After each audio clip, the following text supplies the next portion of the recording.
அப்பொழுதும் இந்த ஸ்டாலினை கட்டிப்பிடித்து கொண்டு விடமாட்டேன் என்கிறாரே தவிர தன்னுடைய சமூகம் காக்கப்பட வேண்டும், அதற்காகத்தான் நாம் ஒரு கட்சி வைத்திருக்கிறோம் என்கின்ற உணர்வு இன்னும் முழுமையாக அவருக்கு வரவில்லை.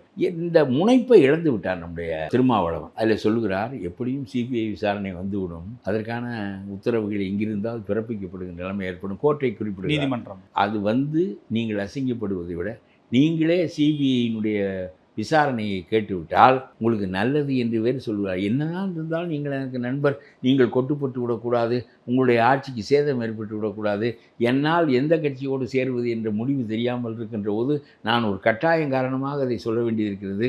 நீங்கள் வேறு யாராலும் கொட்டுப்படாமல் உங்களை காத்துக்கொள்ள வேண்டும் என்றால் சிபிஐயிடம் நீங்களே ஒப்படைத்து விட்டால், ஆக அவர் மீது ஒன்றும் குற்றமில்லை, நாங்கள் என்ன செய்தோம், அவன் பார்த்து கொள்ளட்டும், எங்களுக்கு ஒன்றும் இல்லை என்று ஒரு நல்ல கருத்து ஏற்படும் என்று சொல்லி அப்பொழுதும் இந்த ஸ்டாலினை கட்டிப்பிடித்து கொண்டு விடமாட்டேன் என்கிறாரே தவிர தன்னுடைய சமூகம் காக்கப்பட வேண்டும், அதற்காகத்தான் நாம் ஒரு கட்சி வைத்திருக்கிறோம் என்கின்ற உணர்வு இன்னும் முழுமையாக அவருக்கு வரவில்லை. வந்தால் நான் பாராட்டுகிறேன்.